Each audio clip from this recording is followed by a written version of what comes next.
recording like we do that all the time. And and I'm about to share the screen. So we could start working as we do that once again all the time that way. Right, so I suppose the screen is available, so you can see that. And I will switch to my Windows system.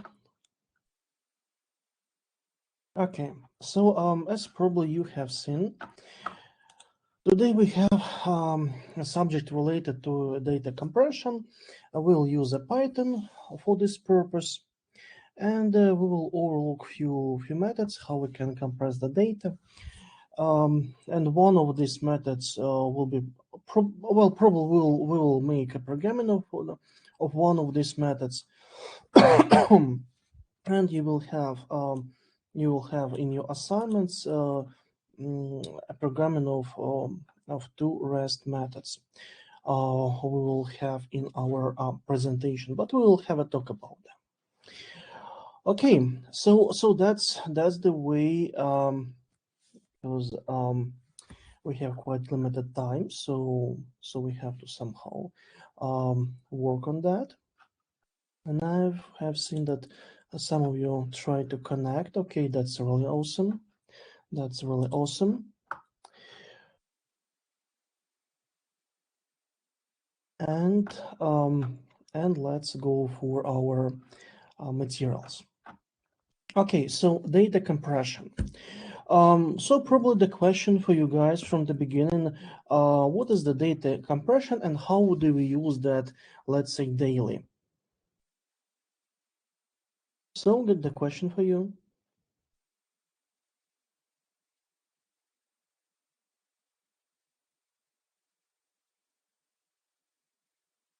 Maybe just to minimize the size of the documents we're sending to someone, like using WinRAR, WinZip, something like that, and they get like in Gmail, I think it's 35 megabytes for the attachment.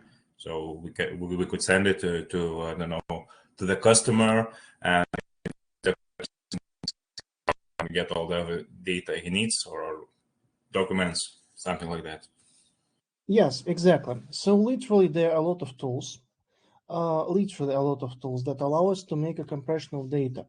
And this could be, as you just mentioned, WinRAR or 7-zip, or just ordinary zipping system of an operating system, or we can use some online tools for these purposes as well. Okay, so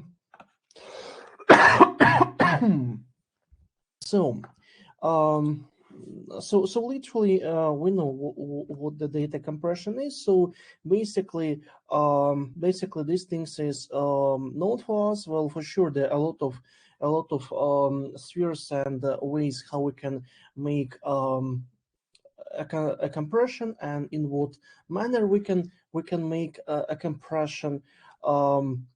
Well, for example, for audio video materials, for structured data, for data which is based on a templated solutions like a fractal images, and so on and so on. Okay, so literally the most probably complicated methods for compression is related to video and audio compression. We probably wouldn't be working with this at least for now. We'll start with super simple things like texts, and literally there are two main ways of compressions. So those are lossless compression and lossy compression. So what are they? Lossless compression is the compression which allows us to decompress data without losing any information. And lossy compression is the compression that allows us to store data, how to say, to use less space for storing the data, which representation is fine for us with some reduced quality or maybe reduced factors of data and so on and so on. For example, if we store an image, we can store image in a colorful mode that takes, as you already know, 3 bytes per a pixel, or we can store an image in grayscale mode. So once again, we can say, well, that's sort of compression. And literally we are saying that picture has no idea what's the color, what are colors besides grayscale colors. And this compression can be done as well, and that would be great. But once again, do we really need that quality of image? So and the same goes for sounds, same goes for MP3,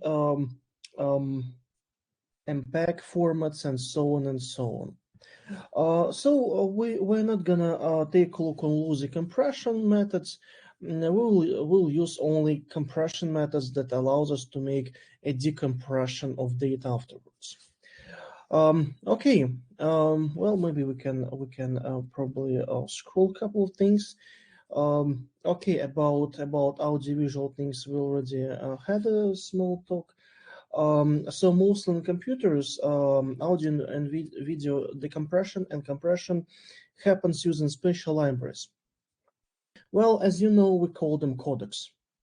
Probably you know that if you don't have such some codec pack on your machine, then you cannot really open some movies, some videos, and so on and so on.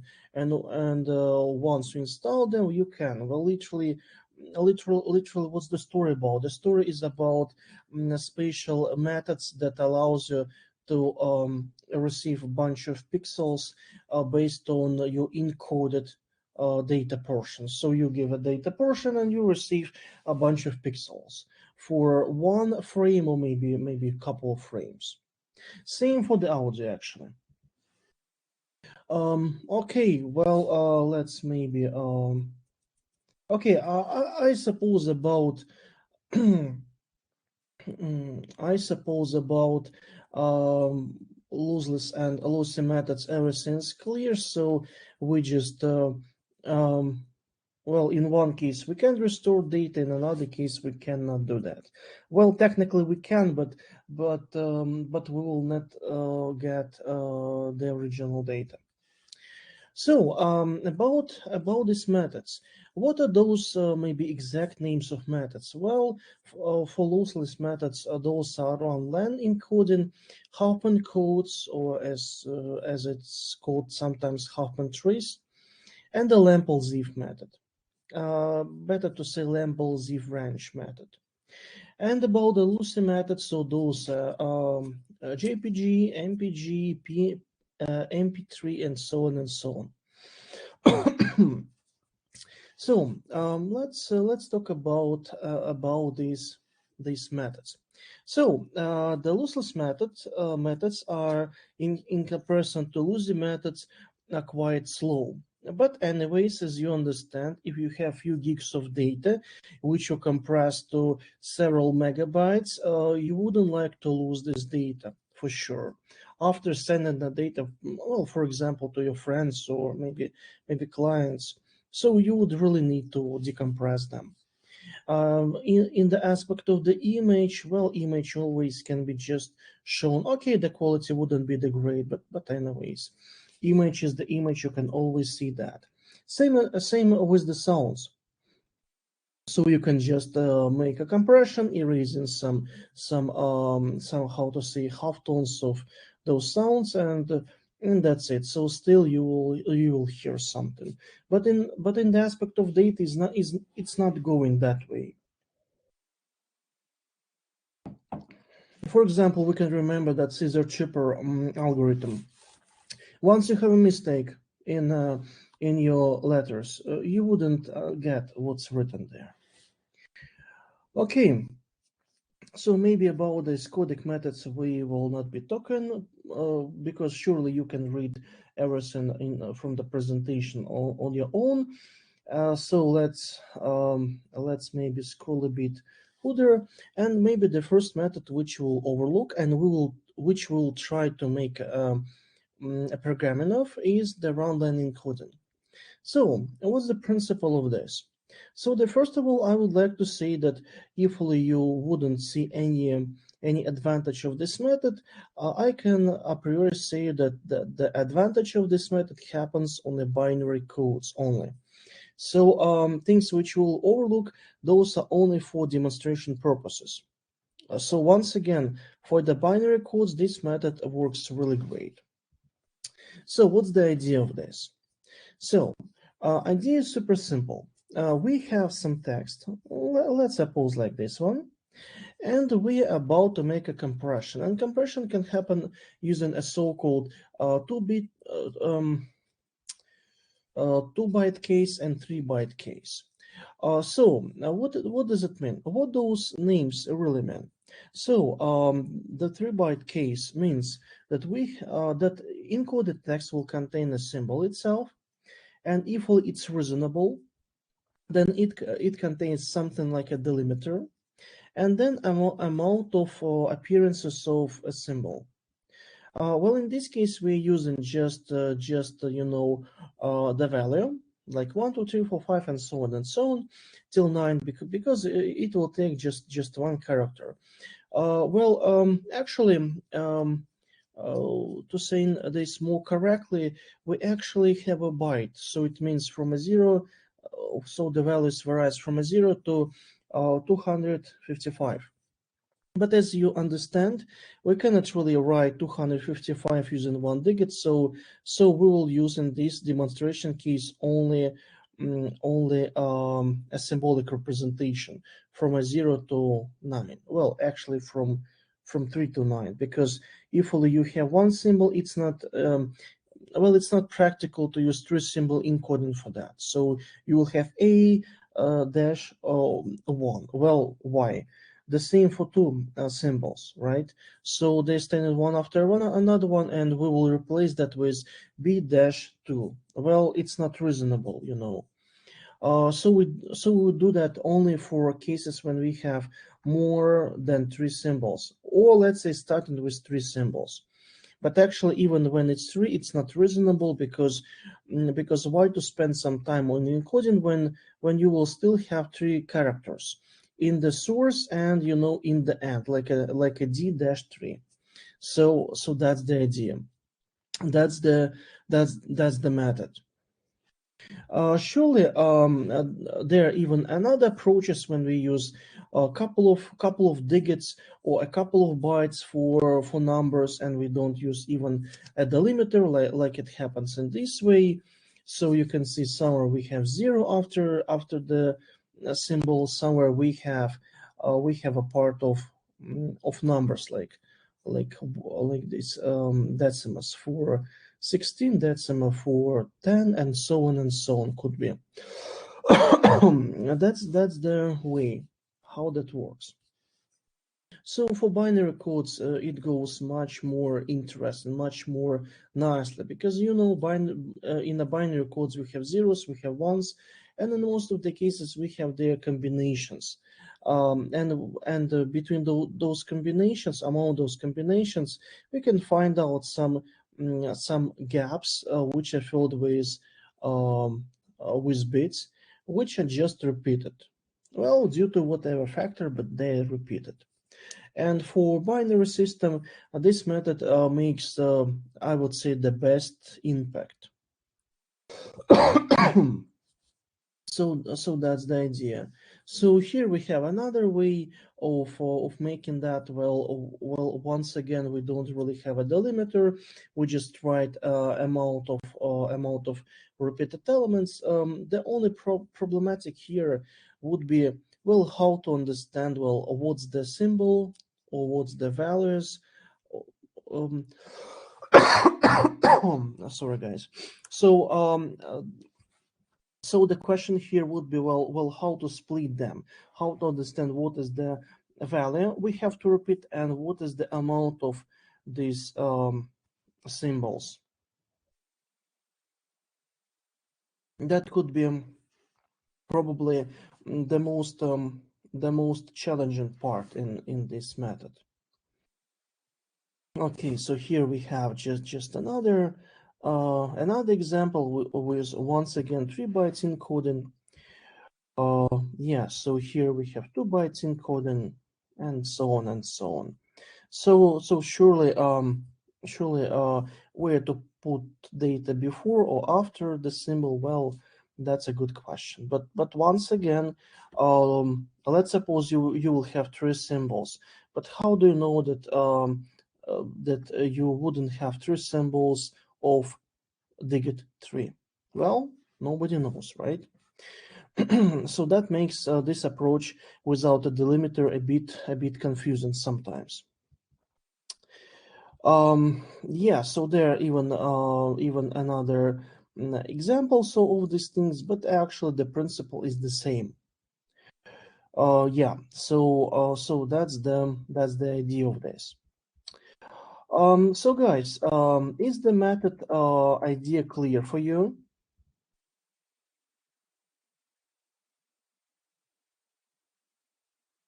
Kinda. Okay, and what's about others? Yes, at this moment. At this moment. Okay. And anyways, there will be no updates related to this method. So actually, that was everything related to this. Okay, so I suppose we can try to make codes of this, right? So we can make programming of this method. Okay, so I will maybe open a folder which I use mostly for our classes. Okay.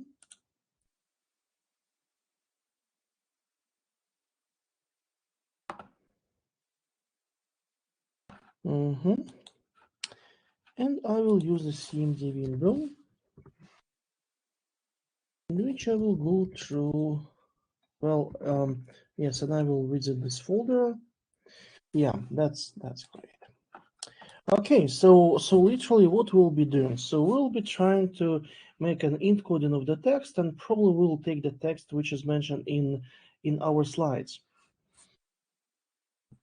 So I will maybe copy this text.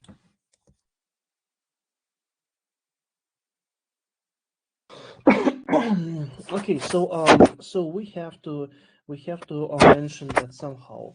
So for example, it will be text original text, for example, and we will say, okay, so here we will have that. Surely we should be even be able to print it out, so we can just, for testing purposes, can just provide this print and text which that goes from original.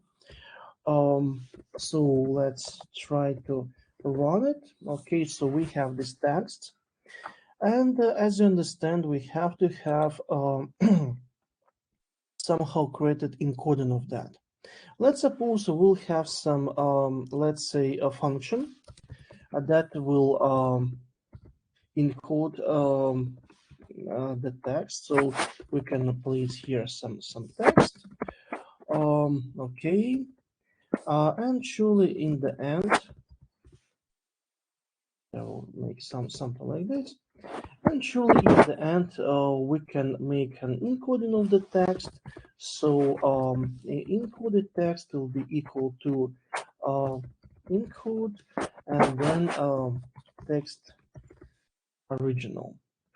And then surely we have to have something like the printing option of the encoded text. Okay, well, something like this. Surely when we run that, yes, I forgot about this one, to start the block of codes. Okay, so literally we have nothing, and that's really understandable because here we have to write the logics. Okay, so literally, as you understand, we have to go through our symbols, which we are working on. Okay, so who can tell me how can we write a for loop to go through the symbols of the text? Who can tell me? Who remembers this?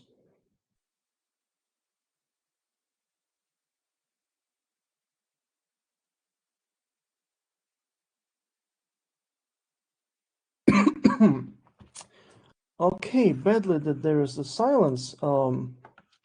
Really badly. Okay, so we use the for loop, and we will use some character, and in this character we will place an element of the array each time we iterate the loop, and we will use in, and we will use the text. So as you can see, we can even print each symbol here. So let's just see how that works. So literally, as you can see, every symbol is being printed out. Okay. In the same time, as you understand, we have to have the text, which will be encoded, right? So let's suppose we will have just an empty text. Well, I will use the similar approach of naming the variables. But there is no connection between this one and this one. They're different things. So, okay, we have an access to a symbol. So, guys, the question for you, okay, we have an access to the symbol. How do you think? What should we do with the symbol?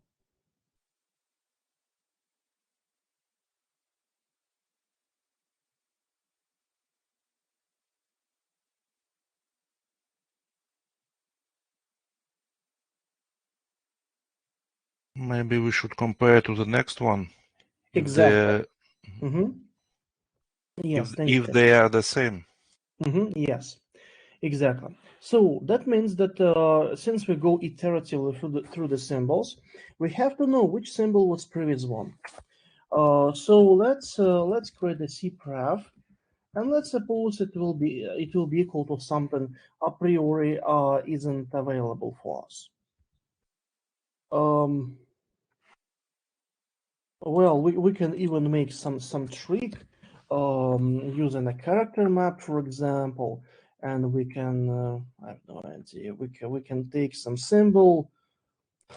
I have no idea. Maybe this one, which a priori will not be there, right? Okay, so that's clear. And literally what we can do is this. So we literally can make a check if the previously saved symbol is the same as the current one.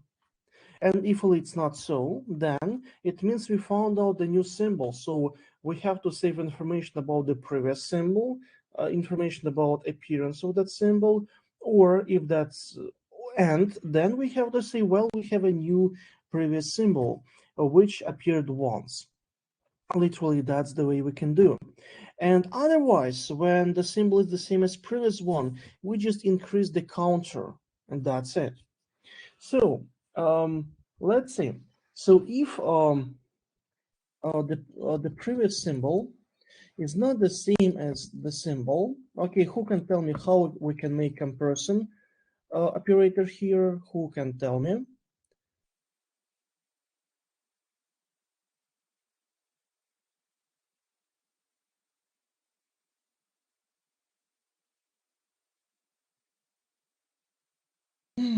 Okay, again silence, but okay. So let's use a comparison like an equal, because we still will have two cases, and that's it. So we'll have a true branch and a false branch.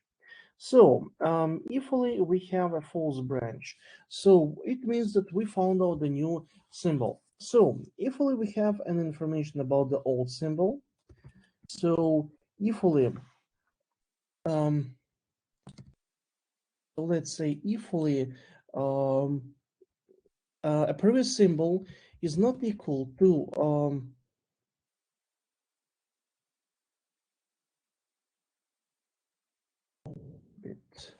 depending on the version of the Python, we can use one or another way.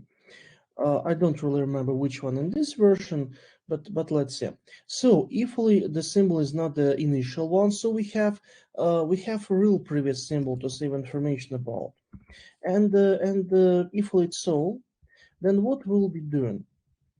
Then we'll be saving information. Well, how? So the first of all, we will say, well, the encoded text will receive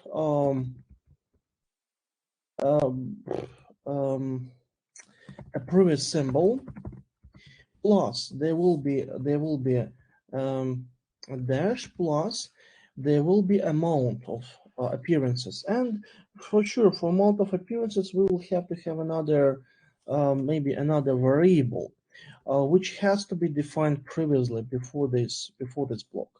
So let's say we have amount, so it will be equal to a 0, and we'll write amount. Oops. And we will write an amount. Okay, that's great. Well, afterwards, we need to say, well, okay, we right now have another symbol. So another symbol will become just a C letter. Oops, just a C letter. And the amount of the C letter found out is 1, like it's the current symbol. Okay, so what happens if we have previously found out symbol? And here we can follow the same limitations we talked about previously. So since we will use only values from a 0 to 9 in this repeated data, because only in that way we can show that information using just one symbol, which is the same as the value. So we will check if we don't really have 9 appearances of this symbol already. Or we can do that in a bit different way. No, first appearances. So if we already have 9 disappearances, so if amount is equal to 9, it means, well, we have already previous 9 symbols. So we have to save them somehow. And what would we do? We would do the same stuff, and literally that's it. No, not. And then we'll have, okay, the 9 of those are just written, so we say, okay, we have 0 such saved in the memory. Okay, and we have, as you understand, the case when we don't really have those 9 symbols. So literally what it means? It means we can use, we can create the code after the if statement, or what we can do is well, we can literally create an else case. And if we do an else case, so here we should say that, okay, since we had 9 same symbols, so we saved them and we found out the current one as such symbol, as such additional symbol. And in the false case, what we'll be doing? We will increase amount of symbols, like amount is equal to amount plus 1. Well, something like this. Let's see what will happen if I will run the code. Okay, what's there? 20 and 16.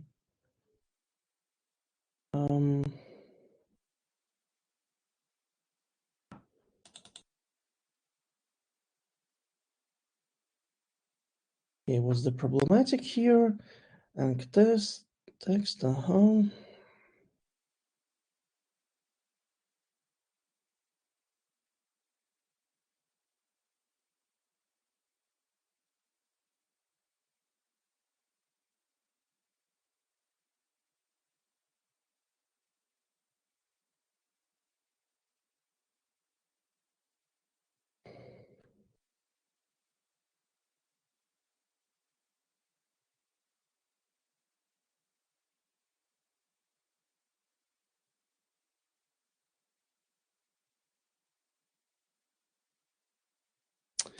Okay, that's really strange. Anyways, for these things, we can use we can use spatial possibilities for a conversion.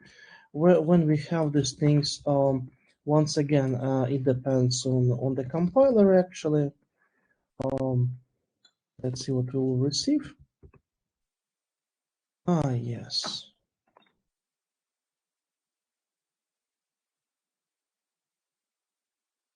Yeah, this compiler doesn't allow us to do that.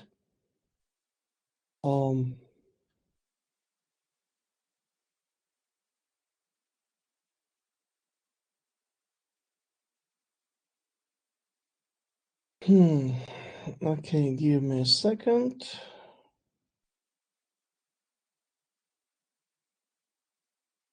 So here we had a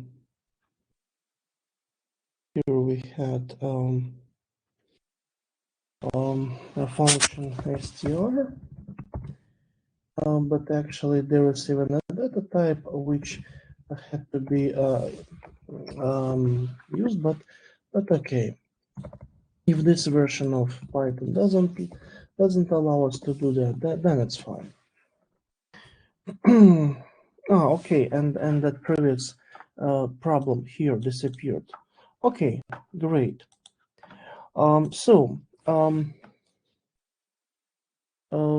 Yes, we have to give back that encoded text. So what we will see? Well, we will see that we have an information about every portion of these things, including spaces, right? And we don't really have information about this G, because literally what we have to do. We have to literally find out what do we have any reached symbols after the going through the text. So, which means that after this for, we have to take a look if we have something in amount. So if the amount is bigger than a 0, then we have some symbols appeared. So what we do? Well, we just write them in a such way. And if we do that, guys, so we will already have the final portion of the text encoded. But once again, how to make an optimization of this? That could be the question. And since that would be the question, we have to operate with these three components we have here. Literally, we have to make a check if it's reasonable to save the information in encoded way. So what we do? We have to take different cases of amount. If amount of 1, 2, 3, or 4, because when it's 4, it's already reasonable to make computations. So let's work on this here. So if amount is equal to 1, then we'll have the case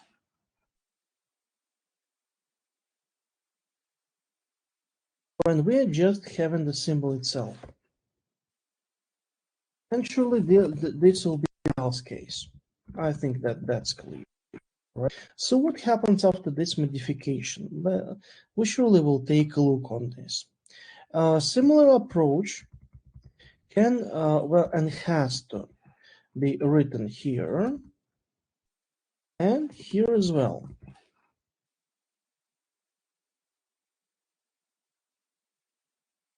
So if we have 1, then we write 1. If we have something more, then we write that more. So what will we receive in the end? So as you can see, the spaces and just one character are placed without any problematics here. And literally, we are a bit more close to the result. The only thing these doubled symbols shouldn't be compressed because it's not reasonable. There is no point of that, as you probably understand. So, which means that we have to make another comparisons, and one of another comparisons could be else if. Maybe you remember this construction else if, which can be used once again for having another branch of these let's call them comparisons. Amount equal to 2.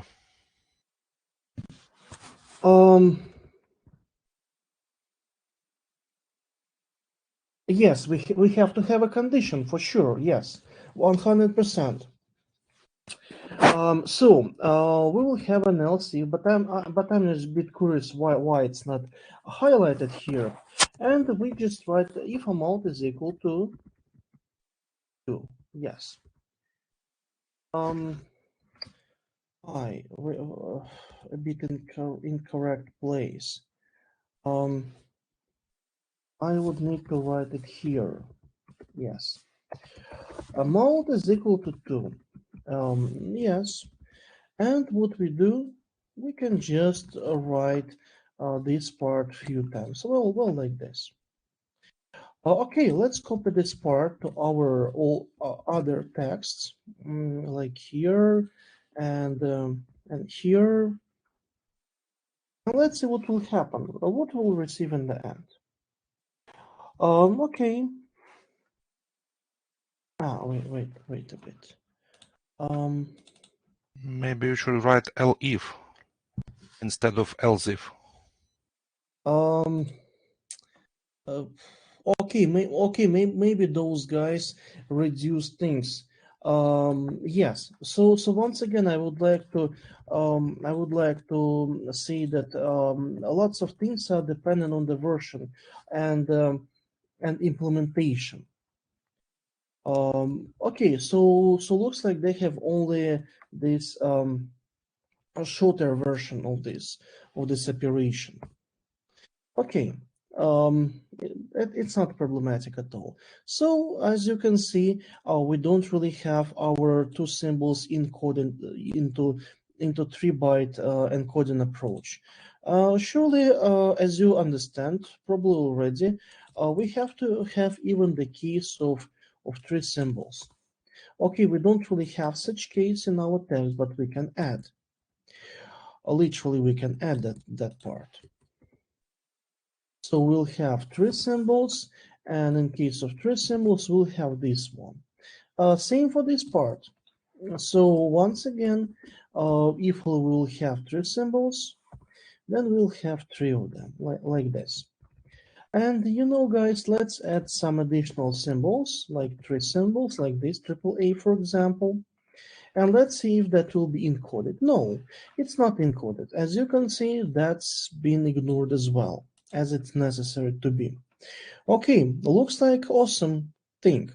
So literally, as you can see here, we have our advantage of this method. So here, literally, we have saved symbols, and now we have quite small data, but you can imagine that if we have a huge portion of texts, well, this part, this approach could literally reduce amount of saved symbols. Another question is about how effective is this algorithm. But from all 3 mentioned algorithms in the presentation, this is the less valuable. But as you can see, we can easily program that. Okay, well, we have to make even the decoding of this. So for the decoding, why I can assume that we would have something like decoded text will receive an information from the function decode that receives encoded text, and then we will print it out. Okay, well, maybe it will work in such manner. So what we'll be doing here, how a function for decoding can be implemented. So it can be implemented in a quite easy way. Let's use a decode. let's say we are having text, which we'll be working with. And here we are about to analyze the text. And as you understand, guys, in a similar manner, we have to go through the text. But this time, we are not gonna use the for loop. We are gonna use something else. For example, a while or even a do while. But I would say that I would more prefer the while loop. So let's make the while loop. So we have to have initial index of the analyzed character. Okay, and we're about to go through our text. So while will be there, and we have to literally make some conditions. So let's suppose we will be working on a text. So who can remind me how could we get the length of the text? Len function, maybe. Exactly. Yes. So we can use the len function, and we can use literally the encoded the argument. Well, actually, there is even another way to get that like amount of bytes. Um, um, how many bytes are just stored in the text?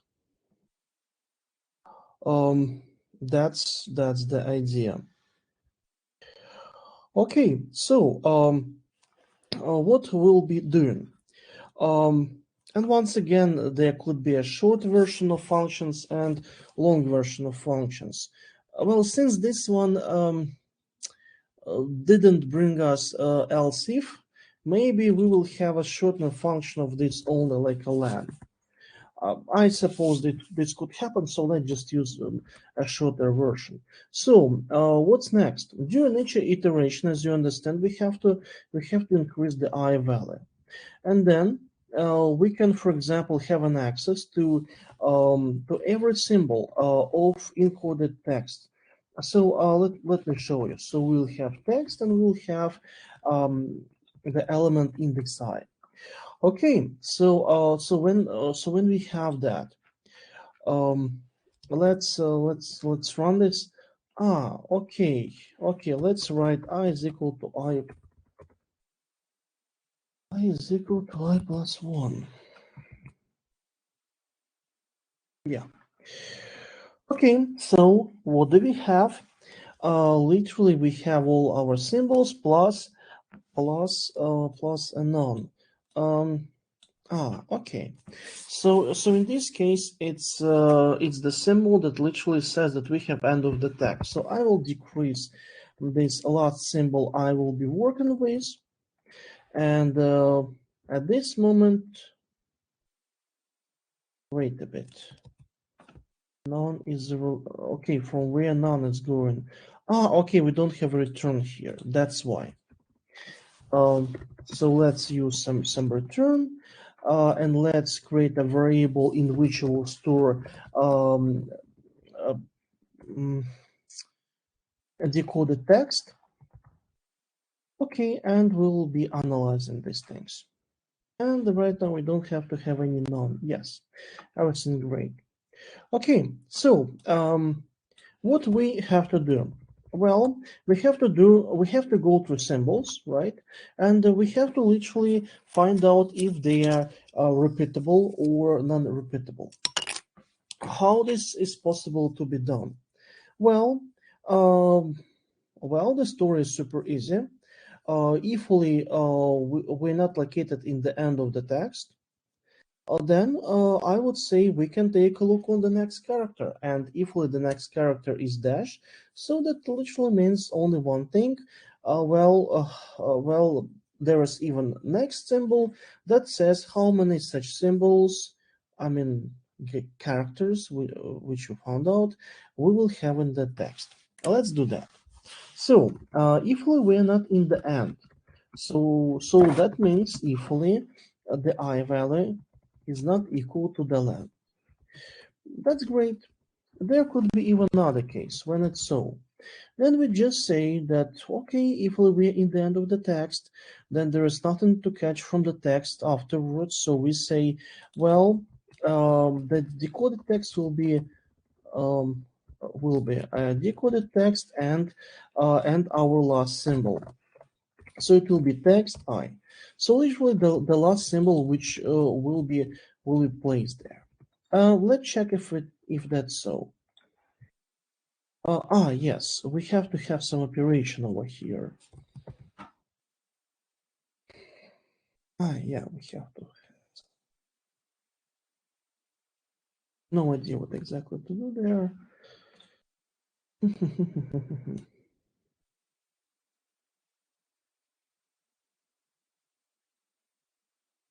Okay, it doesn't really matter because this algorithm will work anyways. So if we're not in the end of the text, then we have to take a look what is the next character. And if the next character, so the next character is I index plus 1, and if that's equal to the dash, so then we can have another. Okay, let's see if it's not so. Then our symbol is just a symbol we can add to. Then that's the symbol we can add to decoded symbols. Let's see how that works. Okay, so it will be this thing, and that's great. So let's figure out what will be the result of this. So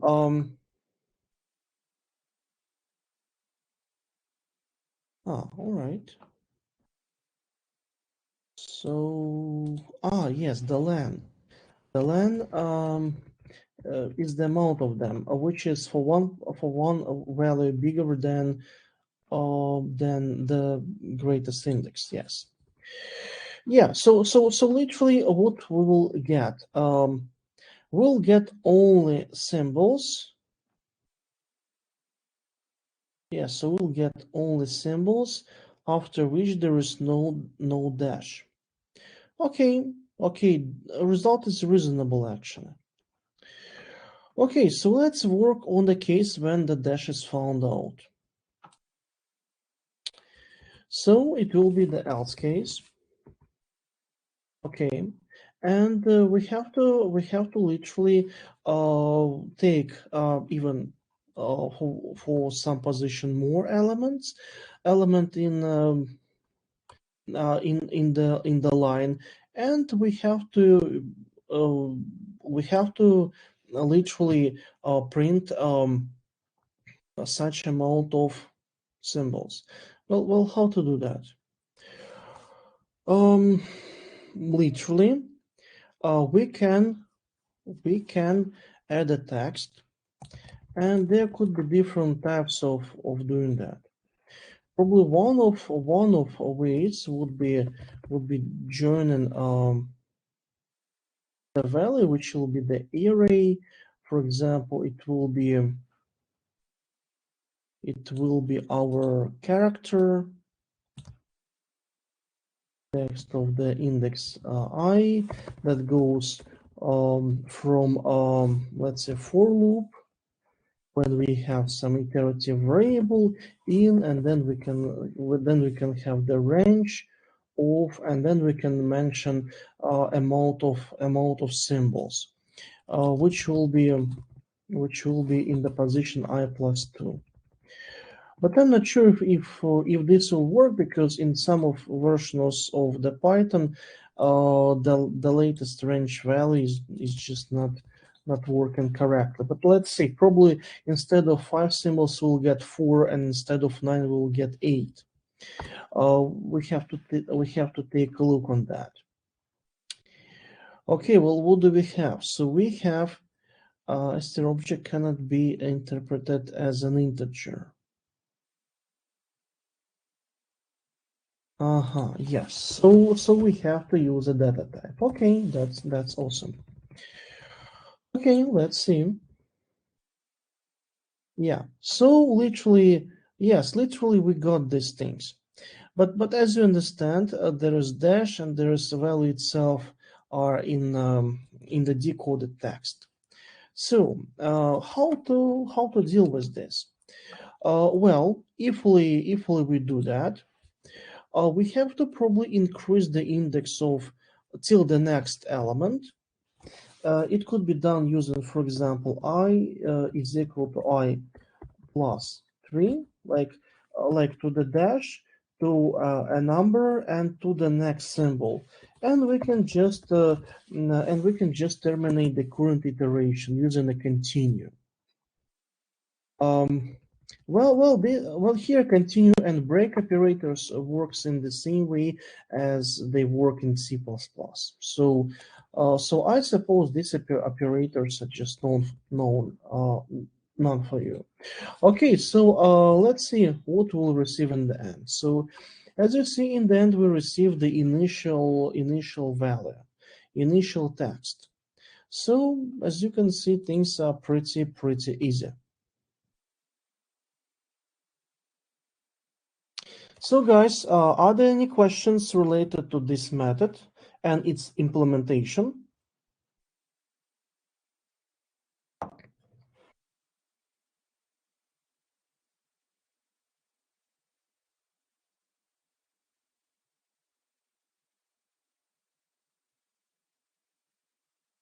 Okay, I really hope that silence means that everything's clear.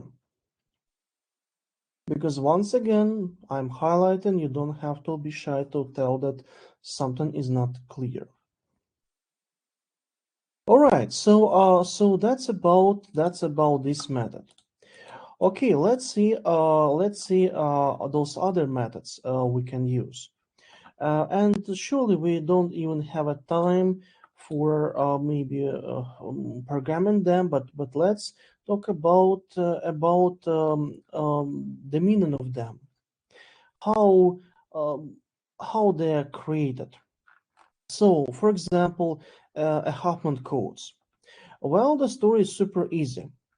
You just collect information about each symbol, how many times in the percentage it appears in the text, like you create such information. Then you sort this information into the array in cascading order. So on the left side is the biggest element, on the right side the smallest element. And then you iteratively go through the array and you merge the last two elements into one, saving symbols and saving the overall appearance percentage. And you do the same all the time until you will receive only one element which contains a full appearance of each of their symbols in the text. So full appearance will be 100%, as you understand. Literally we can say, well, and what's then? Well, then you take that element and you try to split that in a tree by those parts which we used for margin into such object, and you do that literally for every portion of symbols you have. What's then? Well then the story is super easy. You literally name each row on the left and on the right as 0 and 1. So, and literally for each of symbols you have in the end of the tree, you can construct literally the path from the main root till that leaf. So it will be 1, 1 for this D, it will be 1, 0 for this A, for example, it will be 0, 1, 1. So, and you have to save this data into some table, and this table will help you afterwards. So, let me scroll a bit. So what happens nextly? Well, nextly the story is easy. You take the text and you go from left side to the right side, and you just make a replacement. You take the letter, you see what code corresponds to that letter, and you just put that, and that's it. In the end, you receive bunch of bits. So here you have 10 symbols, which is equivalent to 10 bytes, and here you have here we have almost 3 bytes actually, if I'm not mistaken. So almost 3 bytes. Yes, almost 3 bytes are used. So you can literally compress these symbols with the compression level of something around 80 plus %, which is super cool, I would say. Or maybe just around, no, not really 80, but more than 70%, something like that. Which is really, really cool, actually. Okay, the decoding, how decoding happens. So you have to still have this table, this data, and once again you go from left side to the right side, and you just collect portions of these bits, and you try to compare them with this table. And once you reach, let's say 1 that means E. Once you reach 0 0, that's A, and so on, which is quite simple. So that's about this Huffman codes. But Huffman code implementation is kind of tricky. So well, that's why it's your home task to think about how you can do that, how you can implement that. And the last one is the Lampozy-Welch algorithm, which literally helps us to, which literally is implemented in a 7-zip. The overall idea once again can be shown in this graphical mode. So we have original text, and we collect some symbols from left to the right. So, and we have so-called a dictionary of well, yeah, maybe we can call it that way, a collection of symbols and symbol combinations.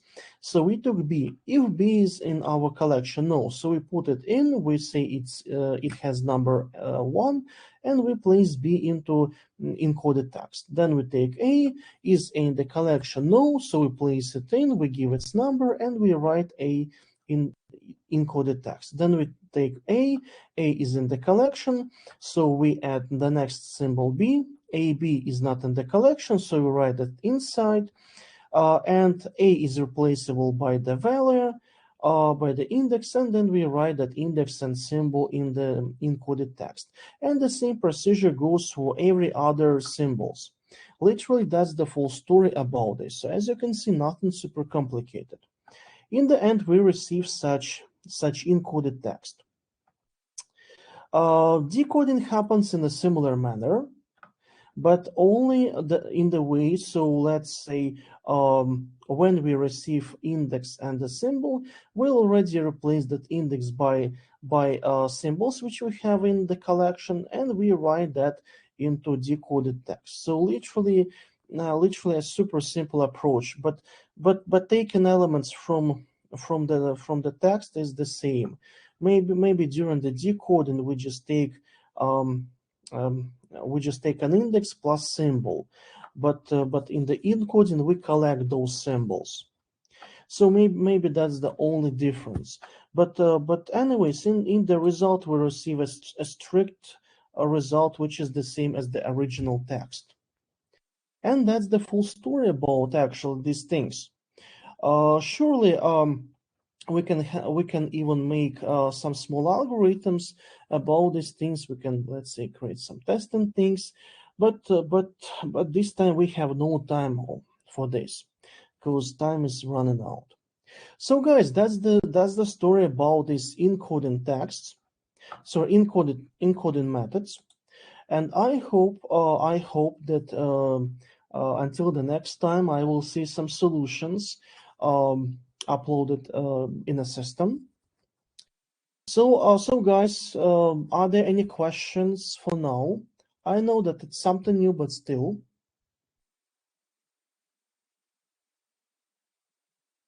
Maybe about the Huffman code. If the letter is represented as a code, for example, 011, is the first number 0 is still presented or no? Yes. If I'm not mistaken, yes. because analysis happens based on appearance. So if you have some template of the text and you have less symbols, then all the red symbols are just empty, or you can say, well, they're equal to space. So anyways, you will have information to analyze. But that's only for limited text by their sizes. Okay, thank you.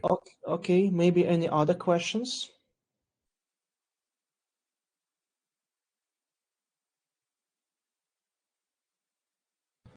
All right. Okay, guys. So if there are no other questions, so let's finish our class, and don't forget about assignments. And see you next time. Bye bye, guys. Have a nice evening. Thank you. Bye bye. Have a nice evening too. Thank you. Bye.